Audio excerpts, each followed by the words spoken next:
You are responsible for everything. The buck stops with you. Things happen. I choose, which means I have the power. No one else has that power.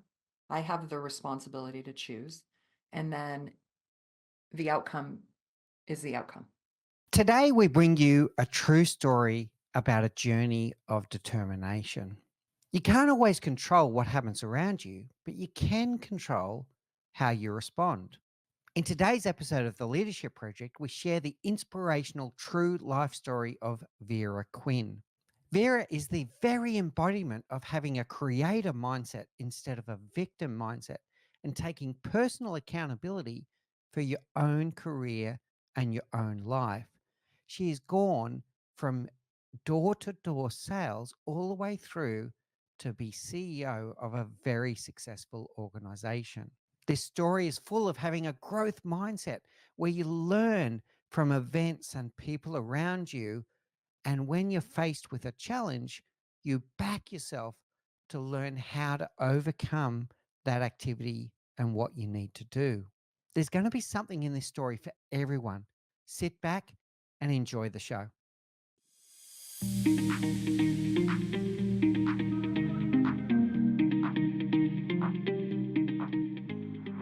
Hey, everyone, and welcome back to the Leadership Project. I'm greatly honored today to be joined by Vera Quinn. Vera is the CEO of Sidcore, and that's going to be part of our story today. Today's story is going to be about her life story and about her career journey. She is one of these people that has literally gone from knocking on doors to being the CEO of the organization. And there's a story behind all of that journey about how she knocked down barriers, how she broke the glass ceiling, and was able to be the successful person that I see in front of me today. So I'm really interested. We don't often do this, just the deep delve into someone's story, but this one is a story worth sharing. So I'm really interested to hear more. So without any further ado, Vera, I would love it if you would say hello to the audience. And I'd love you to give a flavor of that very rich background of you, where you started and how all of this developed for you until the point that you're sitting in front of us today. No, that is a story, Mick. I appreciate you having me on the podcast. This is going to be fun. So I like to start at the beginning. I think it's an important piece of my story. I think in a lot of ways, the way I grew up dictates who I am today. I grew up in Toronto to immigrant parents. And my parents came to the country, I think 3 months before I was born. My father met my mother in former Yugoslavia, where she was just visiting on holiday. Somehow, don't know how, she was there for a period of time. They get married there. She gets pregnant there, and they now are moving to Canada. I don't think my father saw that in his cards. My mom was born in Yugoslavia, but had come to Canada when she was younger. And so here they find themselves with her family, um, just about to have a baby. My dad's trade was fixing cars. That's what he knew how to do. And when he came over to the country, obviously he's going to go find a job trying to do that thing that he can use his skill for. He did not speak English at all, which is interesting. And, he worked for a German man for a long time. And, the lottery, I think, is really big with immigrants. I don't know how they did it. He played the lottery one day, won $10,000, and opened up his own car mechanic shop. And he opened it in a spot where a lot of Yugoslavian people lived in Toronto. So he could interact with the community, he could get new customers. And that's how, my earliest memories are of this man running this business at the Danforth in Toronto. And I just watched him be an incredible entrepreneur. I watched him build a business from nothing. I watched him take care of customers. I watched him be really good to his community. My parents had another little girl, my sister, and my mom passed away. I was 4, my younger sister was 3, and I think it's really hard for anybody to lose, their wife at 25 years old. She was 25. She was very young. And it's a wild story, Mick. He said, okay, I need to get married again. I need to find a wife. I have these two little girls. I have to work. He obviously had no family there, no help. And he met my stepmother, who also had a daughter. She was also widowed. And so a little bit of the Brady Bunch happened. My stepmother and my father get married, and now there's three little girls, all a year apart. He got married a year after my mom passed. And for the first little while, again, also strange, me and my sister were with my dad. They didn't know each other. This was an arrangement. I'll work, I'll have the business, I'll take care of the family, and you take care of the girls. That was their arrangement for a long time. Fast forward, they ended up having a marriage, a real marriage, and they had my little brother, and we were a family, and it was a family wrought with being immigrants, and I think that has its own interesting story. And then it was a family where both people lost somebody, obviously, that they deeply loved. So that was an interesting piece of just my story and background.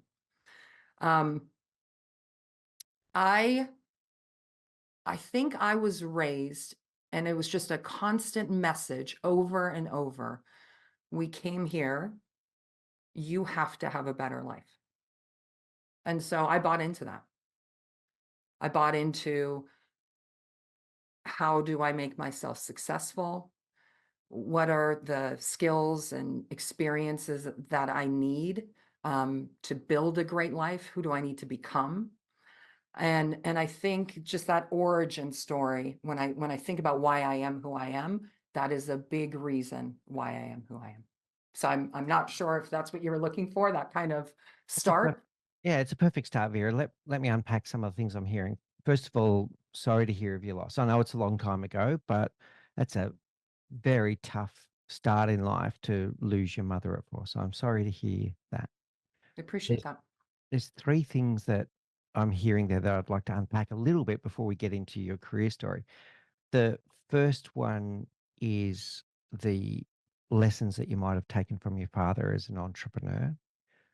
The second one is a little bit about human beings and that we are better together. So the story of your father, let's say, looking for a wife, looking for that partnership, it blossoms into a beautiful marriage. But initially, that's a partnership where I'm going to look after this bit and you're going to look after that bit.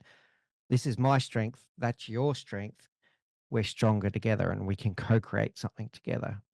And then the third part of that, which is a common story, Vera, is this desire for parents that they always make sacrifices, I'm going to say, because what they're trying to create is a better life for their children compared to what they had. So let's unpack that one at a time. Let's talk about this. I'm going to say leadership and entrepreneurial lessons that you gained from watching your father turn what was a fortuitous opportunity into a business. Yeah, I think first, the first lesson I think I learned is, when you're an entrepreneur, you own it all. You are responsible for everything. The buck stops with you.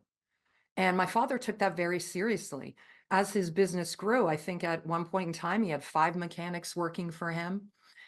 He partnered with Shell, Shell, the big gas company. So he moved his shop, and then he had a partnership with Shell Canada. And then he had other employees, just manning that gas pump.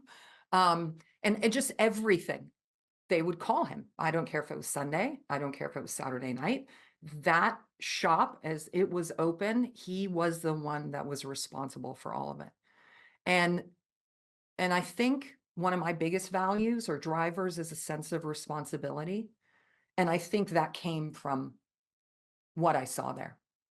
The other big thing in a service industry, you have to take care of your customers. So there would be times a car's broken down at somebody's house. They're a longtime customer of my father's, and he's going to their house, taking his tools, rolling under their car in their driveway so he could fix their car. And I remember saying, why? Dad, just get the car on the tow truck and get him to bring it in. And he's like, it costs a lot of money to get a car on a tow truck. This customer has been my customer for 10, 15 years. It's just as easy for me to go, see what I can do to help fix the car. 15 years is a long time to have a customer relationship. So I was like, huh, you take care of the people that are loyal to you. So that was another big lesson in just being an entrepreneur and running a business. The other one was you got to lead by example. He was the first one in, he was the last one to leave. And so when I think about how I lead, I try and lead by example. I try and, hey, if I want people to be hard workers, I got to be a hard worker. If I want people to have a high level of integrity and character, I better display that high level of integrity and character. And then the other thing is, and I think, this is also interesting, if the buck stops with you and you own the outcome of your business, then you have to do whatever your business needs at that time, not whatever you feel like doing at that time. And that was another big lesson for me. Hey, if he was down a mechanic and he's got 3 people coming in, he's got to work overtime. Huh. No, he'd been in that business for a really long time. As he was getting older, that might have been tougher for him. He may not have wanted to do that. He's like, we make a commitment, we deliver on our commitments. And if somebody doesn't show up, while I don't own that, while that's not my fault, I still have customers coming in. They're expecting this and this from me. I have to come through for them this way. Thanks, Vera. There's three big takeaways I'm taking from that. The first one is around that customer service, and the customer service almost to the point of dedication, of obsession, driving loyalty, which, you've even said that customer's been a customer of mine 10 to 15 years. Well, guess what? That customer also talks to other people. And that's what really builds that loyal customer base that drives a business and makes sure it stays in business for a very long time. The other part was the role modeling of behaviors. What behaviors do I want to see in others, and am I role modeling those behaviors? But the big one was the accountability.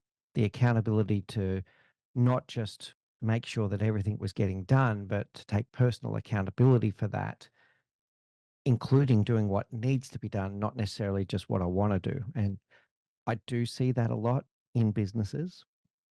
People very easily get into comfort zone of doing the things that they want to do. Maybe even it's the things that they're good at, and therefore it kind of gets this comfort zone of, oh yeah, I can do this, and they're shying away from the stuff that needs to be done. Yeah, his philosophy was, I am here. If this is my business, I'm an entrepreneur. I have made commitments to these people that work for me, right? I've made commitments to my customers. I make commitments to my family.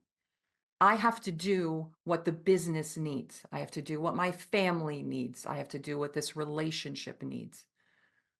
And I may not want to do that. I may not feel like doing that. To your point, I woke up thinking that today was the day I had to do this. But if the onus is on me, then that's how I have to think about life. And he used to say to us, I remember saying sometimes, I don't feel like going to school. I don't care. I don't care what you feel like. Today, your life needs you to go to school. That is your responsibility, and go and do it 100%. We worked when we were really young. My dad was really old school. So it was either we weren't allowed to do anything. He was really old school and he had 3 girls.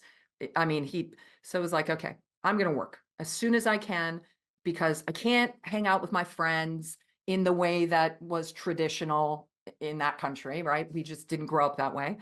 So, hey, you're going to work. You are representing yourself. What do you want to accomplish today? It doesn't matter if it's your job or what you feel like. Mm. Today's the day you show up in your life and you do what needs to get done. And I think that's a really valuable lesson. Yeah.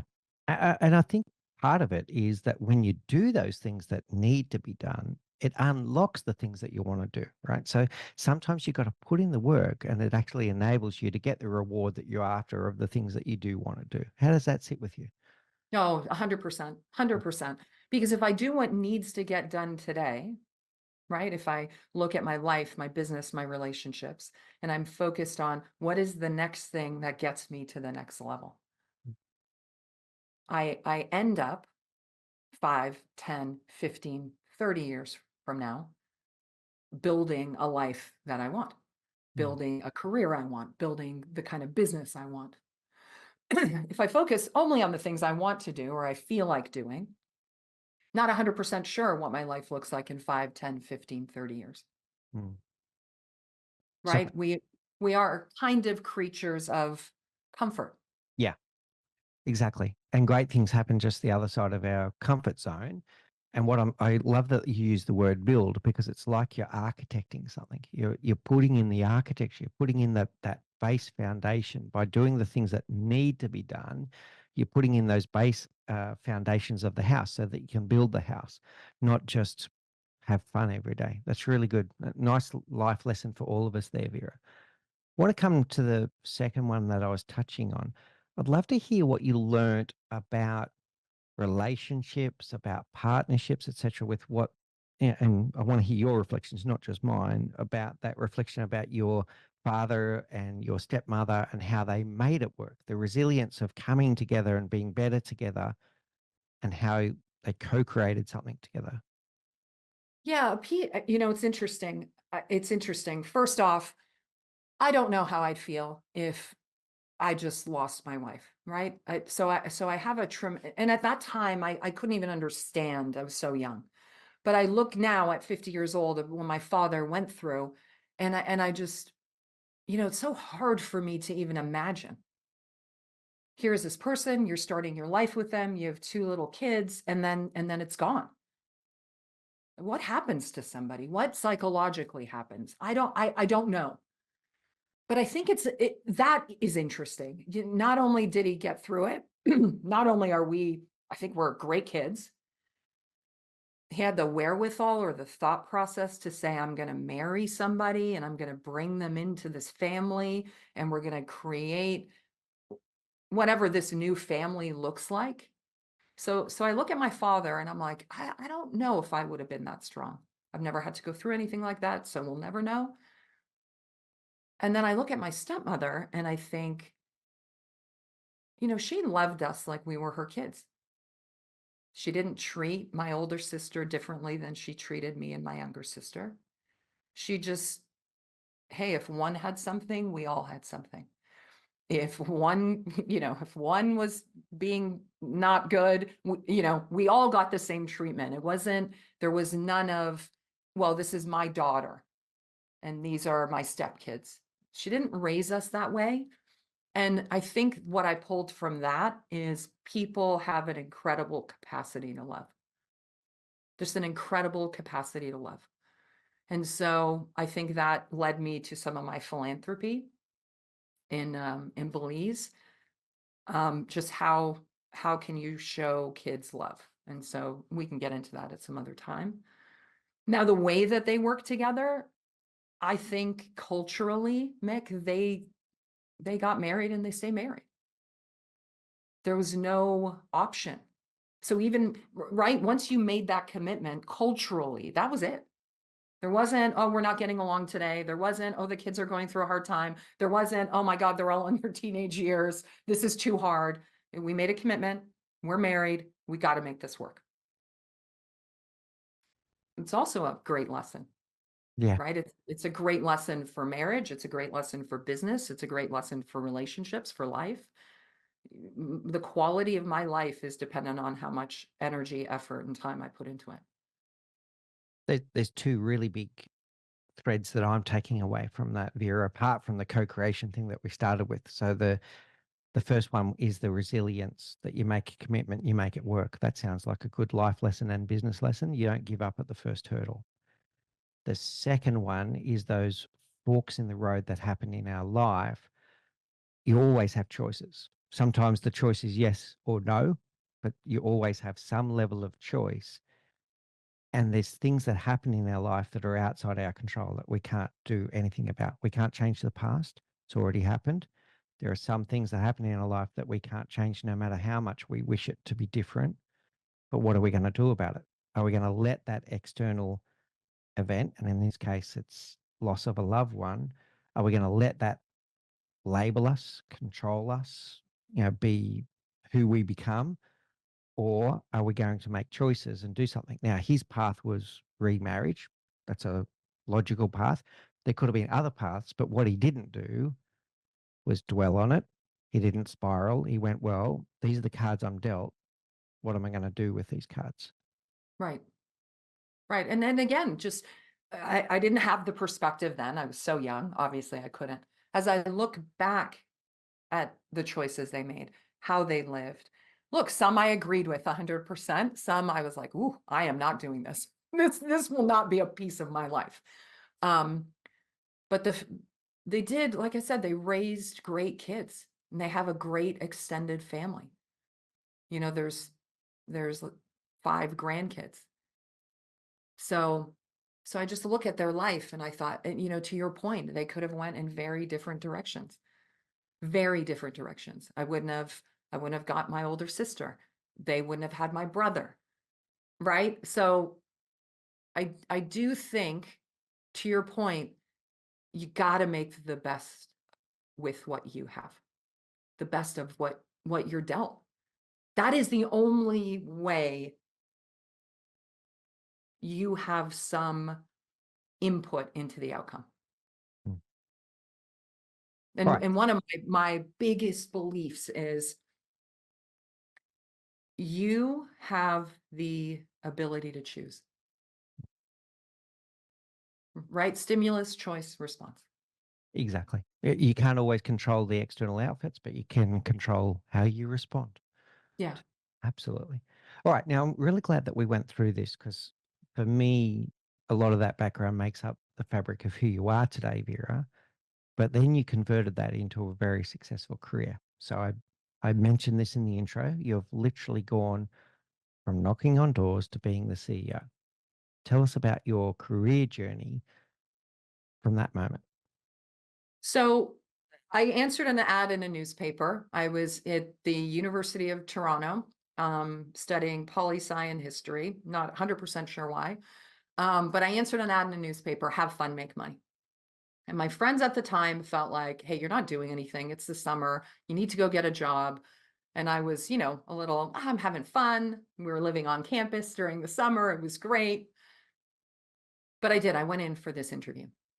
And I just see a group of people in this business, and they're all well dressed. They're all excited about something. I don't really know what I'm interviewing for. Have fun, make money, right? I was like, what?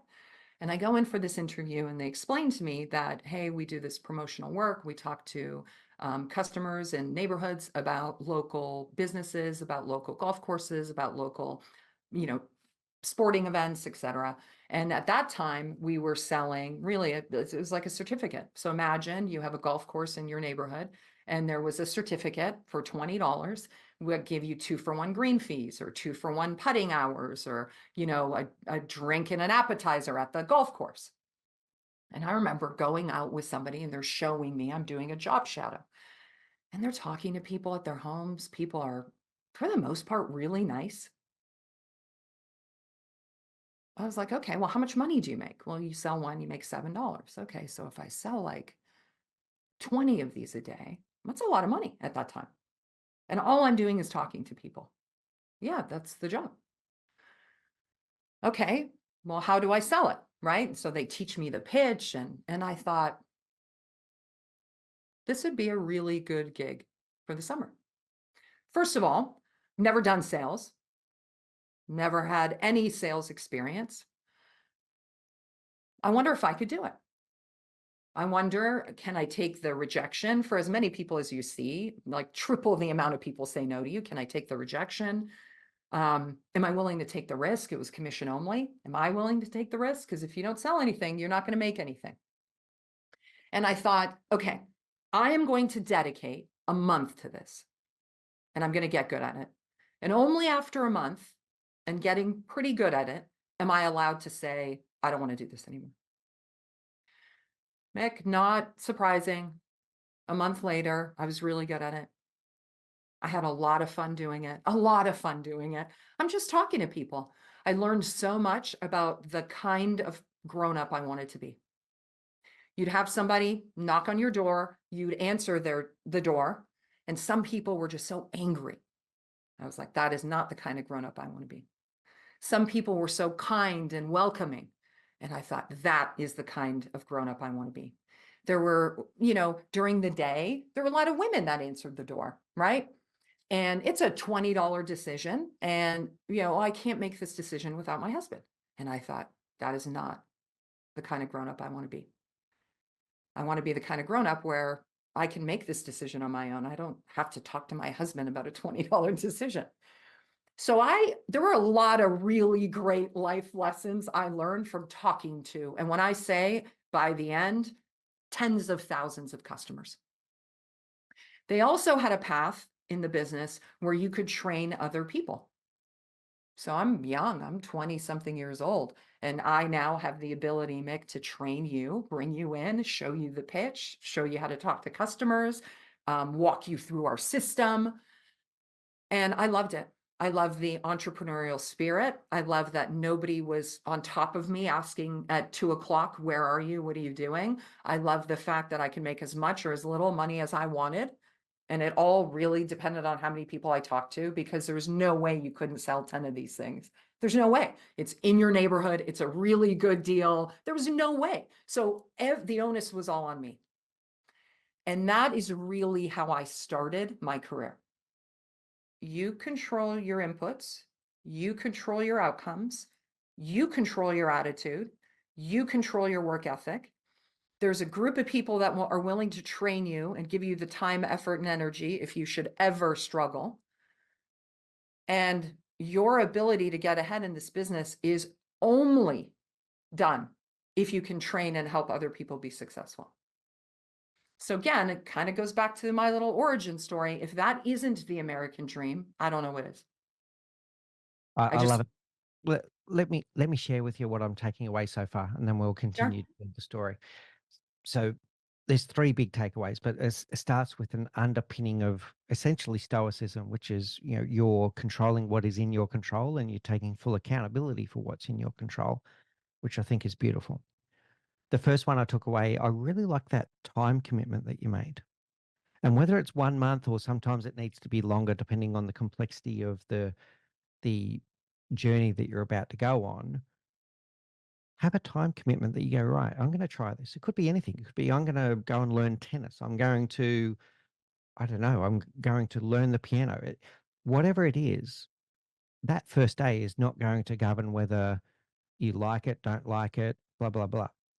In either way, it's like if your first day is beautiful, it doesn't mean that every day is going to be beautiful. If your first day is horrible, it doesn't mean that every day is going to be horrible. So I love that you put a time commitment of 1 month. Go, I'm going to do this for a month, and then I'm going to decide whether I like this and whether it's part of my journey or not. So I think there's a strong lesson there.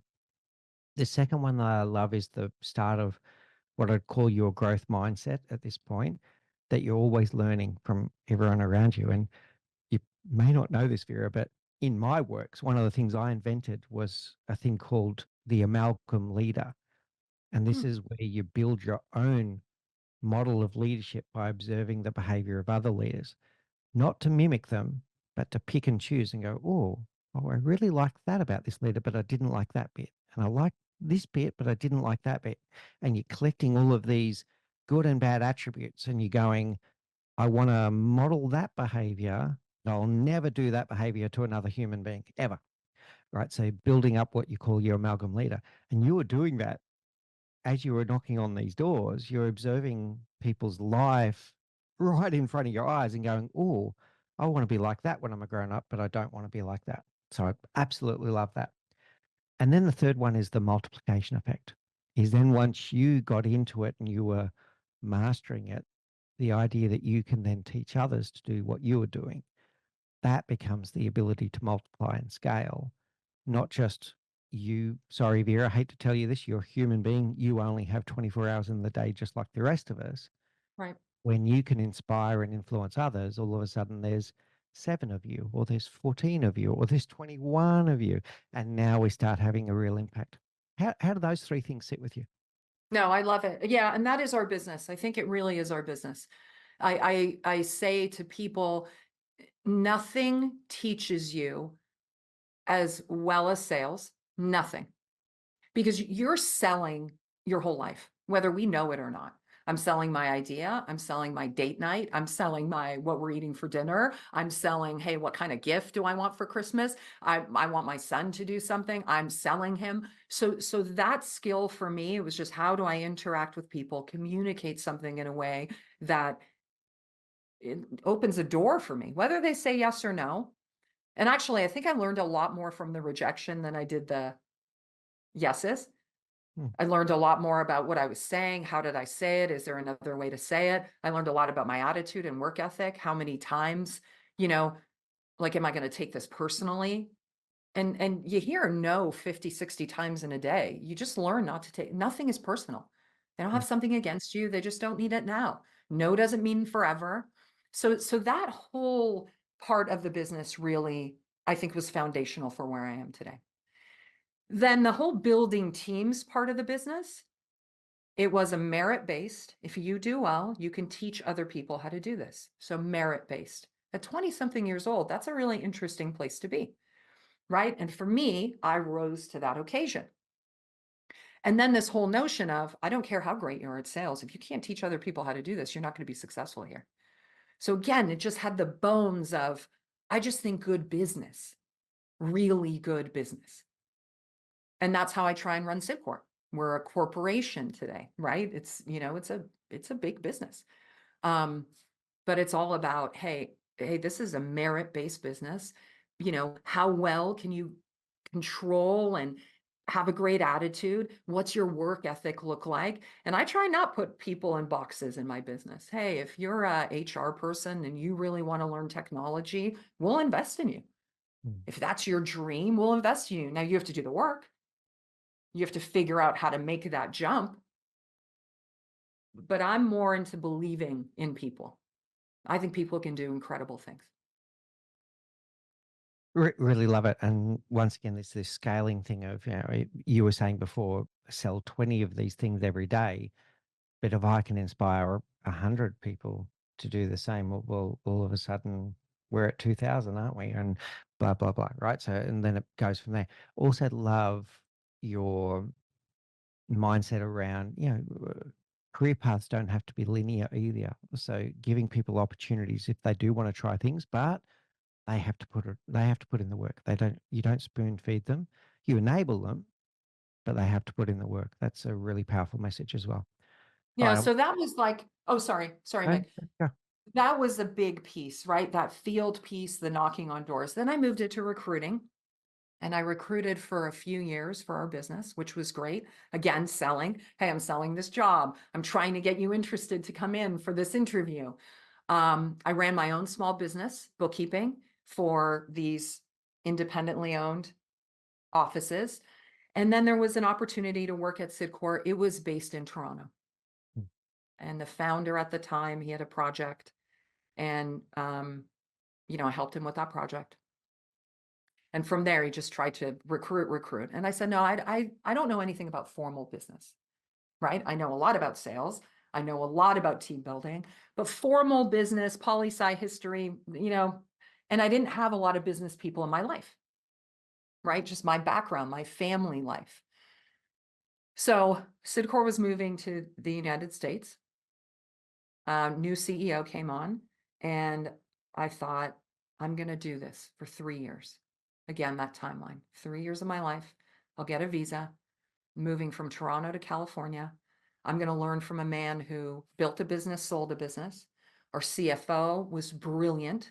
Well, he still is brilliant. He's just not our CFO anymore. He's retired. And I thought, I'm going to learn something amazing from these business people. I'm going to learn what it means to run a business, what it means to be responsible for clients. What does it mean to be responsible for, 3,000 people's opportunity? And so when I moved here, I thought I'll be here for 3 years. Great experience. Learn whatever you need to learn. I went to classes, Pepperdine, UCLA, SC, whether it was management and leadership classes, finance and accounting classes, process classes, just learn as much as I could about how to run a big business. And my visa is expiring. And I was talking to Gary and he said, hey, have you ever thought that one day you could run this place? I said, no, the thought actually never crossed my mind, not once. But a little seed was planted. And I thought, what would I need to learn to become a CEO of now a $330 million business? And I spent the next 15 years learning what I needed to learn, putting myself in those situations, whether it was negotiation with clients, whether it was how do you run operations, how do you make sure you have the right financial structure, how do you build relationships with the sales leadership at a high level. And so it was a really interesting path. And now here I am. Brilliant, Vera. I want to reflect on three major chapters in what you just said. First of all, opportunity knocked and you answered the door and you committed 3 years. And you went, okay, same thing, time commitment. I'm going to give this a go. I love that. The second and third one are connected in some way. The second one is then once again about the learning and the growth mindsets. And this is about the mentorship. So have a think about this. If you're listening in the audience today, this idea of seeing someone that you think that you can learn a lot from and almost getting yourself joined at their hip and becoming a mentee for a period of time. So Vera has seen, in fact, I'm going to say two at this point, the CEO and the CFO, and went, oh, they're interesting people. If I get close in their network, I'm going to become a richer person because I'm going to learn from their experiences, et cetera, et cetera. So sometimes this growth mindset might take you on a menteeship approach where you surround yourself with people that you think that you will learn and grow from. And then the third one, Vera, and this is an interesting one. I'm going to share an opinion about this as well. There is a fork in the road in a lot of people's career to decide whether I'm going to be a specialist or a generalist. And I am going to share an opinion that some people may not agree with. There is nothing wrong with being a specialist and going very deep in your craft. This is how we end up with Nobel Prize winners, with people that invent new technologies, etc. They've usually become a deep expert in one field. Nothing wrong with that at all. But I do feel that executive management, the C-suite, not maybe CTO is a different character, but generally the C-suite are going to be better if they've actually worked in multiple departments of a business as they've gone through. They might have been in sales, like you said, recruitment, HR, finance.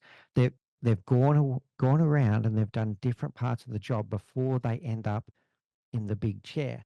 And once they're in that big chair, it's not that they know everyone else's job better than they. That's not what it's about. They have the empathy for understanding all of the lever of the business and what it means for different departments. And you're able to have that network and system of systems view of the business because you've been there. You've been there and you've been in these different departments and you understand the business.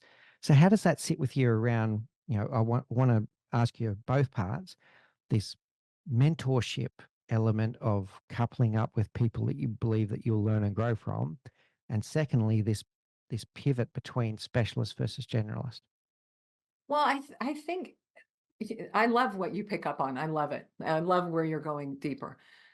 So there were apprenticeships for a reason, right? And that I just thought, okay, he's a great businessman. So I can be the apprentice. Why wouldn't I be? Why wouldn't I do that? If I want to be a great parent, I want to go watch great parents be great parents. If I want to have an incredible marriage and I haven't seen that example, I better go hang out with people who have incredible marriages. How will I learn? So I'm very into finding the example and learning from that example. And I call that the apprenticeship, right?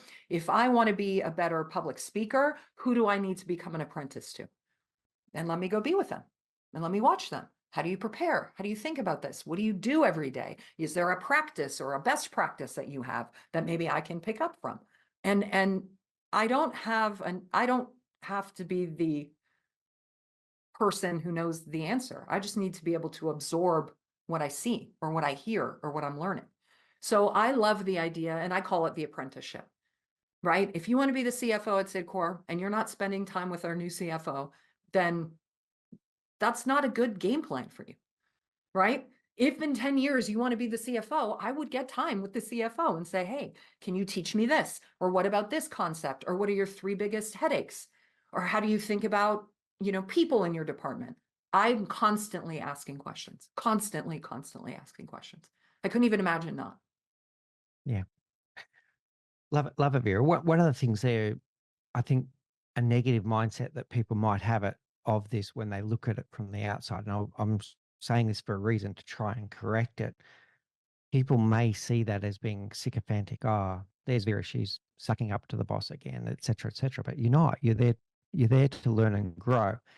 And maybe there are some people in the world that do it for the wrong reasons. They are just doing it to suck up and be in good favor.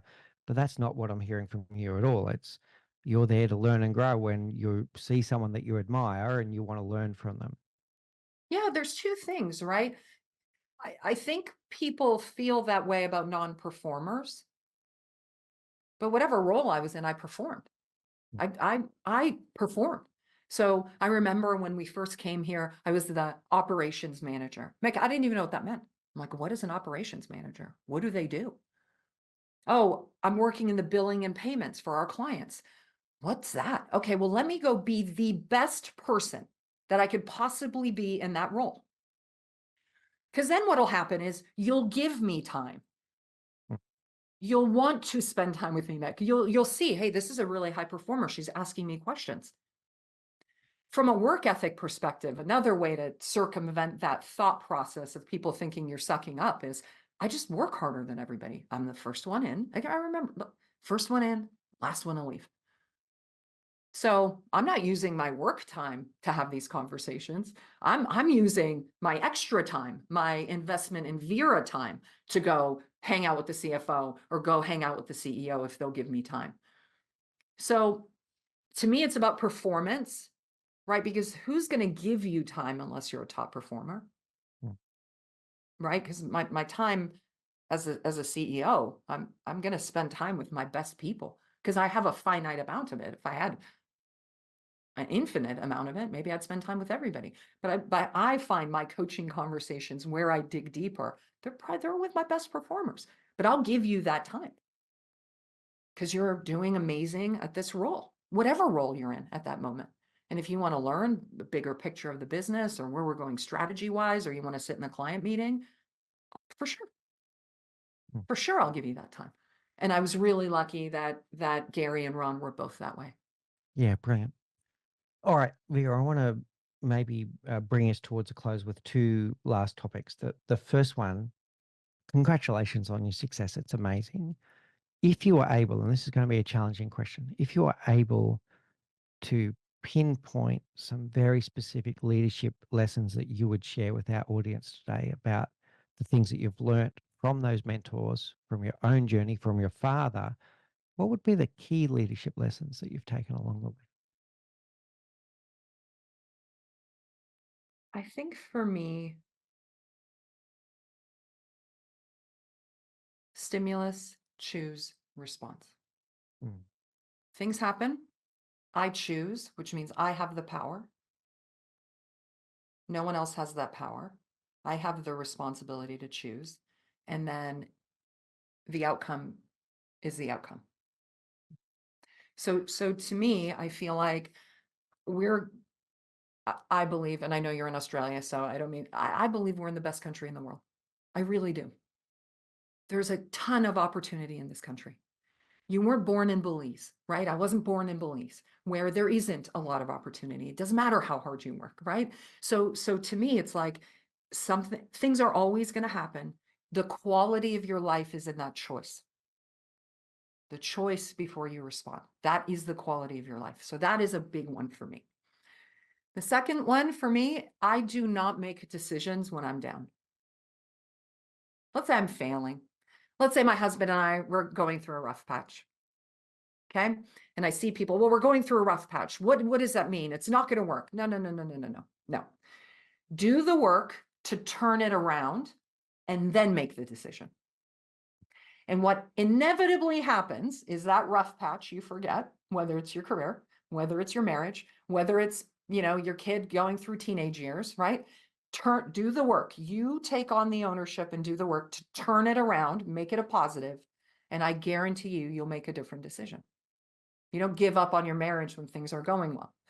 Easy to give up on your marriage when things aren't going well. And I find that in business all of the time. And I found that in my career. There's been times that I'm like, can I even do this? Can I really? I'm just sucking at this role. I'm terrible in front of a client. I'm terrible in front of the bankers. Okay, well, do the work to get good at it and then make the decision. And then I've just found, I'm like, well, I am good at it now. So I'll move to the next thing. Yeah, brilliant, Vera. So huge takeaways there. The first of all, I'm not going to fall into a battle with you to tell you that Australia is the best country in the world, because honest view, there is no such thing as the best country in the world. There are every country has got their admirable traits and then things that am I going to get deported saying this? There's things about Australia I don't like. There's things about Australia I love. It's the same with every country, right? So there's no such thing as the best country in the world, but make the most of what you have, right? Which Right. comes to your stimulus choice response. That's a really big one. So that's the heart of Stoicism, by the way. Stoicism is often misunderstood, but it's the fact that we can't control other people. We can't control other human beings. We can't control their behavior. What we can choose is how we respond to that behavior. And I could replace human behavior with any other stimulus. What you can control is how you respond to it. You can't always control what happens around you.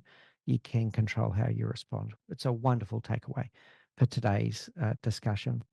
And then the other one, and this is, I'm going to borrow one of my favorite quotes here, Vera, which is from T.D. Jakes. Never make a permanent decision based on a temporary emotion. And what I'm hearing from you there is when you get into those hard times, don't make a permanent decision at that time. Do the work. Do the work first. Doesn't mean you'll never make the decision, but you're going to do the work to right the ship first and then decide, okay, are we going to go left or are we going to go right? I think that's a powerful takeaway as well, Vera. Yeah, I really believe that. I've seen a lot of people blow up things in their life. And I just think, man, if you just taken the responsibility to fix it, and then you're right, Mick, because sometimes the right decision is to let go of something. That's Yeah. fine. But my head is clear. I'm in the right spot to do it. Yeah, really good.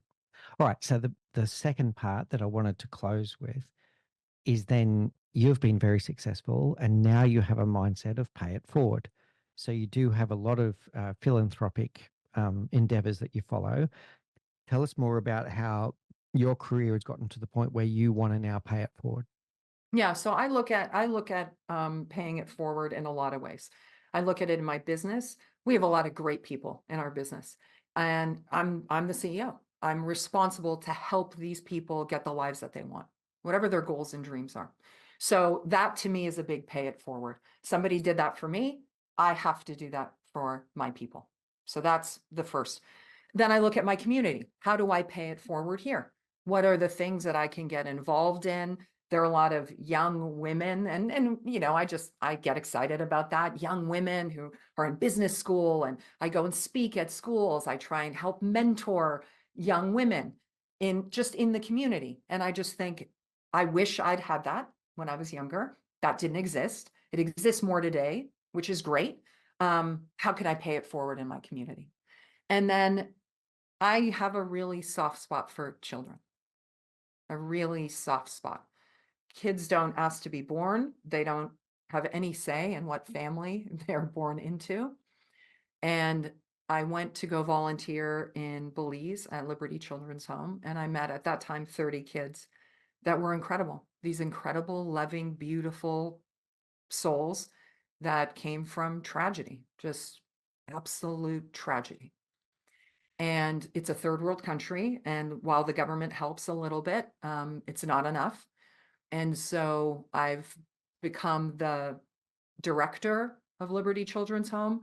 I fundraise for Liberty Children's Home. And really, between myself and a lot of people at Sidcor, we've kept Liberty open for the last, I think, now 9 years.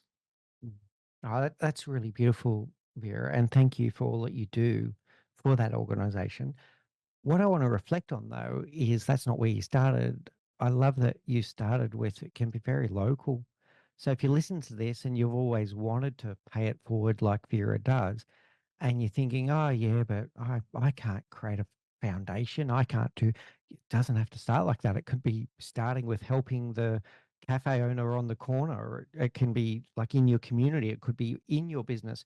What are you doing to pay it forward and enable other people that may not have the same equitable access to opportunity that you have? What can you do to help them springboard, leap forward, whatever the case may be? So I love that you started local and then it got bigger for you.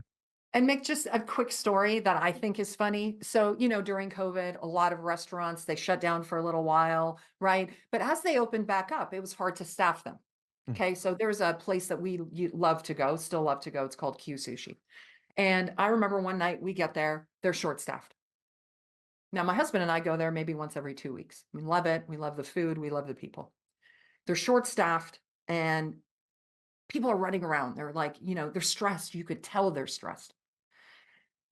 And I said to, she was the manager at the time. I said, do you need some help? What do you need help with? She said, are you kidding? I said, no, we're here. We're able-bodied. We eat here all the time. We can help. Now I remember I'm in the back washing pots and pans. My husband's folding napkins. I said, if you can pay it forward, there's always a place. Anywhere you look, I don't care where you are, you can be helpful. And people appreciate it. Absolutely wonderful, Vera. Thank you for sharing that story. It's exactly the kind of behavior that I had in my head when I said start with the local cafe owner or whatever it Yeah. is. There's always something you can do. So thank you so much, Vera. This has been a wonderful conversation. I'd now like to take us to our rapid round. So these are the same 4 questions we ask all of our guests. So what's the one thing you know now, Vera Quinn, that you wish you knew when you were 20? It was all going to work out. I had a lot of self-doubt, Like, am I good enough? Will I figure this out? Can I become? And instead of that just taking up so much space in my brain, because it did, what I tell people, if you do the work, it will work out. So don't worry. Don't spend a lot of time in worry and agony. I want to build on something there. I don't normally interrupt in the middle of these 4 questions, but I love that the answer is do the work, right? So you started off with it will all work out, which is a good mindset for sure, but it's not sit there and hope it'll work out. You did the work to make it work out. Yeah. Yeah, but there are a lot of people who are doing that work, Mick, right? They're doing it. They're pushing and the doubt makes them step back. Yeah. Yeah. Right? It's almost like their own brain kind of, or the thoughts in their head get in the way. Good one. Okay. All right. Been dying to ask this question because I know that you've been reading the same book every January for 20 something years. What's your favorite book? The 7 Habits of Highly Effective People by Stephen Covey. Ah, well done. Okay. What's your favorite of the 7 habits? That's putting you on the spot. Um, I think it's begin with the end in mind. Okay. Which makes sense with everything that you've shared today, by the way, in terms Yeah, of. begin with the end in mind. Okay. Very good. Mine's seek first to understand, then to be understood. But all 7 of them are gems, right? So, all right. Very good. What's your favorite quote? Yeah, you're gonna laugh. You have power over your mind, not outside events. Realize this and you will have strength. Marcus Aurelius. And that sums up everything you've shared today. It's absolutely beautiful. Okay. All right. Wonderful. And finally, how do people find you, Vera? People are going to be enthralled by this story. If they'd like to know more, get to know you more, how do they find you?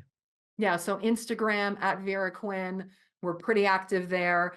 At Sidcore, you will find us on those 2 handles. Of course, our website, you can reach out in any of those ways.